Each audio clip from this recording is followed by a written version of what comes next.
यांना अटक झाल्यानंतर त्यांच्या आईनं पोलीस स्टेशन समोर आंदोलन सुरू केलंय। त्यांना चुकीच्या खोट्या गुन्ह्यामध्ये अडकवून त्यांना तुरुंगात टाकण्याचा असं त्यांचा आरोप आहे। नाही, आई माऊलीबद्दल नाही बोलू शकत। का वाल्मिक कराड समर्थकांनी परळीमध्ये बंद पुकारून अनेक अज्ञातांनी अनेक बसेसवर दगडफेक केली अशी माहिती मिळते, यावर काय प्रतिक्रिया? आता मुख्यमंत्री साहेबांनी बघितलं पाहिजे ना, दुसऱ्याला नाव ठेवतात, दुसऱ्याच्या आंदोलनात घुसून जाळपोळा करणं, गाड्या फोडणं, बंद पाडणं, हे प्रयोग इथे हे मुंडेंचे लोक आहेत।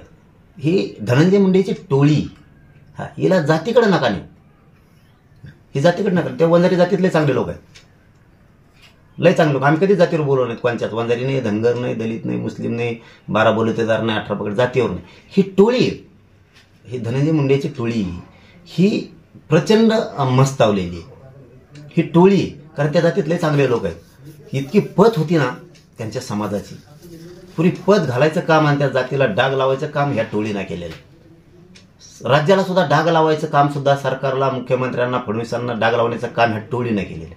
ही टोळी हे हे हे मुंडेचे लोक आहेत, हे कोणाचे समर्थक फेमर्थक नाही आहेत। हे यांना जातीय तेढ निर्माण करून दंगली घालवायच्या आणि यांना आरोपीच्या बाजूनं पाठबळ उभा करायचं। आता उद्या जनता तसंच करणार आहे, आता सगळ्या जातीची पण 100% करणार आहे। आता आरोपीनं कोणाला काही केलं की लोक म्हणणार आहेत आमच्या आरोपीने काही नाही केलं, सोडून द्या त्याला। ही रूढ पाडी या धनंजय मुंडेच्या टोळीत, याने ती आवरायला पाहिजे, तिला आवर घालायला पाहिजे होता, त्याने घातला नाही। हे प्रोत्साहन दिलं, पाठबळ दिलं त्यांना, म्हणून आज हे नाड्याला आणले त्यांच्या। आणि उगा त्यांच्या जातीला बदनाम करायची काय गरज नाही, त्यांची जात नाही, ओबीसी नाही, कोणी नाही, कोणी नाही, कोणी नाही। ही टोळी ही धनंजय मुंडेची, आणि हिचा सफाया करणं फडणवीस साहेबांचं काम आहे, ते करतील ही आशा सुद्धा करावंच। यांनी ही गुंडाराज बंद करून टाकायचा सगळा, बीड ही परळी मुक्त करून टाका, ही गुंडाराज ठेवू नका यांचा। हेच सगळे कुटाने करणार, कायदा सुव्यवस्था बिघडणार, हेच सगळे गाड्या फोडणार, हे सगळं ही टोळी, ही सगळे जेरबंद करा, हिला ठेवू नका, अजिबात ठेवू नका।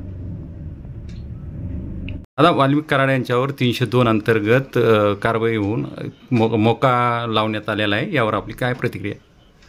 मला अधिकृत माहिती आपल्याकडूनच मिळते, मला अधिकृत नाही माहिती त्याच्याबद्दल, पण लागले असेल तर हे सरकारचं कौतुक करणं गरजेचं आहे आणि केलं पण पाहिजे मुख्यमंत्री साहेबांचं, कारण त्यांनी सांगितलंच होतं की याच्यातला सोडला जाणार नाही कुणीच। पण आमचं म्हणणं असं आहे की जो खंडणीतला आरोपी तोच खुनातला आरोपी आहे, हे सगळे एकच आहे। सगळ्यांवरती 302 दाखल होणं खूप गरजेचं आहे आणि मोकासुद्धा सगळ्यांना लागणं गरजेचं आहे। आणि जर आता मोका लागला असेल आणि 302 मध्ये घेतला असेल तर मुख्यमंत्री फडणवीस साहेबांचं 100% कौतुकच आहे। पण ही खूप मोठी टोळी हो, हिचा सफाया होणं खूप गरजेचं आहे, कारण ही टोळी अशी की एक जण खंडणी मागती, दुसरा खून करती, यांना सांभाळणारा एक, हे मुख्यमंत्री फडणवीस साहेबांनी समजून घेणं खूप गरजेचं आहे। या राज्याला जर कलंकित होऊ द्यायचं नसलं ह्यातल्या गुंडाच्या टोळीपासून, तर याला सांभाळणारा एक जण आहे। एक जण खंडणी मागतो, दुसरा खून करायला जातो, तिसरा जमीन बळकायला जातो, तिसरी टीम जमीन बळकिती, चौथी टीम प्लॉट बळकिती, यांची 5वी टीम योजना खाती कोणाच्या याच्यावरती, याच्यातली 5वी 6वी टीम अशी आहे की ही छेडछाडी करते, बलात्कार करते, यांच्यातल्या अशा 6व्या 7व्या टीमा अशा आहेत की ह्या प्लॉट बळकित्या, यातल्या 8वी 9वी टीम अशी आहे की हे चोरी करते, डाके टाकते, अशा टीम आहेत त्यांच्या। काही रात्री हाणत्यात, काही दिवसा मारतात, हे 10-11 टोळ्या अशा आहेत। यांचा 12-13 टोळ्या अशा आहेत की यांच्यातले काही खून जर केले तर घेऊन पाळणारे वेगळे लोक आहेत, वेगळी टीम आहे। काही लोक यांची अशी तर टीम 13वी 14वी टीम अशी यांची की काही पैसे पुरविती, 14वी 15वी टीम अशी यांची की काही पैसे पुरविती, 16वी 17वी टीम यांची अशी आहे की ही घरात ठेवती, एक 18-19 टीम अशा आहेत यांची, 19वी टीम अशी यांची की यांना गाड्या पुरविती, एक 20-21वी टीम अशी आहे की एकामेकाला फोन करून सांगते कुंकड न्यायचं, काय करायचं, कसं करायचं। म्हणजे हे इतका गुंडाराज चाललेला आहे भयंकर, आणि यांना सांभाळणारा एक।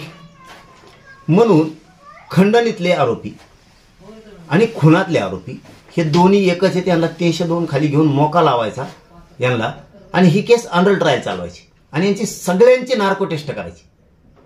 आणि ज्यावेळेस खंडणीतले आणि खुनातले आरोपी यांच्यावर 302 आणि मोका लावला जाईल त्यावेळेस यांना जे ह्या टीमा आहेत, अनेक गुंडगिरीच्या संघटित गुन्हेगारी करणाऱ्या हे ज्या टीमा आहेत यांना सगळ्यांना पकडून यांना 6 आरोपी करणं 302 मध्ये गरजेचं आहे, मोका लावणं गरजेचं आहे. आणि मग यांची सगळ्यांची नार्को टेस्ट करणं गरजेचं आहे की यांचा एक मेन कोण आहे, यांचा पाठीराखा कोण, हे उद्योग एवढं घडून आणतो. आणि मुख्यमंत्र्यांनी अजिबात मुलायजा नाही ठेवला पाहिजे कोणाचा.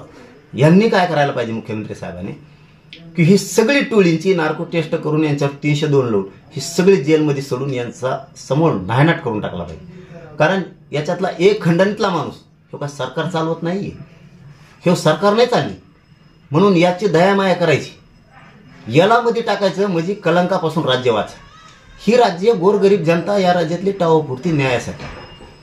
मग ह्या जनतेला जर न्याय द्यायचा असला, धीर द्यायचा असला, तर फडणवीस साहेबांनी यांना सगळ्यांना जेलमध्ये टाकून द्यायचं, सगळ्यांना. आणि ही केस सगळे अंडर ट्राय चालवायची. यांना जन्मठेप मरेपर्यंत जन्मठेप लागली पाहिजे, आतच सडले पाहिजे. त्यावेळेस राज्याला कलंक लागणार नाही. आणि हे काम मात्र मुख्यमंत्र्यांनी करावं ही आमची मुख्यमंत्र्यांकडून अपेक्षा आहे. आज जर त्याला मौका लागला असेल 302 मध्ये जर घेतला असेल, कारण माझी तब्येत खराब होती त्यामुळे मी काय ते बघितलं नाही, लागला असेल तर मुख्यमंत्री फडणवीस साहेबांचं 100% कौतुक. पण सुटता कामा नाही एक सुद्धा, याच्यातला एक पण खंडणीतला नाही आणि खुण्यातला नाही, हे सगळे एक आहेत. आता खंडणीवाल्याने खून करायला लावणं आणि त्यांना पाठीशी घालणं, पाठिंबा देणं म्हणजे काय ते 302 मध्ये नाही. मग सामूहिक कट त्याने रचला नाही का? मग यांनी कट रचला, ह्यो इकडंच राहिला, खुनं करायला दुसऱ्याला पाठवलं, खंडणी मागायला दुसऱ्याला पाठवलं, तिकडं खुनं करून टाकले. मग ह्यो नाही, असं कसं काय होऊ शकतं?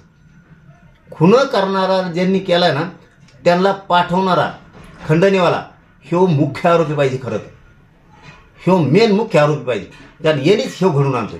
आणि यांना पाठीराखी करणारा कोण? त्या अनेक टोळ्या आहेत, आंदोलन करणारे वेगळ्या टोळ्या, टीम आहे यांची, वाचवा वाचवा म्हणणारे वेगळ्या टीम आहे त्यांच्या, ह्या खूप टीम आहेत. हे मुख्यमंत्री साहेबांनी समजून घेणं गरजेचं. ही खूप किचकट प्रक्रिया आहे, हे मुख्यमंत्र्याला राबावीच लागणार आहे, खोल जायला लागणार आहे याच्यात मुळाजाळाशी. आणि त्यावेळेस या सगळ्या टीमा उघड्या पडणार आहे. कारण हे आंदोलनं करतात आरोपीला पाठिंबा देण्यासाठी, आरोपीला सोडून द्या म्हणायसाठी. याचा अर्थ हे सगळे या खुनाच्या कटात सहभागी, यांना सगळ्यावरती गुन्हे दाखल करून यांना सहआरोपी केलं पाहिजे. मात्र मुख्यमंत्र्यांकडे एक अपेक्षा आहे, खंडणीतले आणि खुनातले आणि त्यांना साथ देणारे सगळे सहआरोपी 100-150 जण असू शकतात. यांना सगळ्याला मध्ये टाका आणि यांची अंडर ट्रायल चालवा, यांची नार्को टेस्ट करा, यांना मोका लावा, 302 खाली घ्या आणि जन्मठेप होस तर यांना सोडू नका. आणि या टोळीचा, गुंडगिरी करणाऱ्या टोळीचा समूळ नायनाट करा.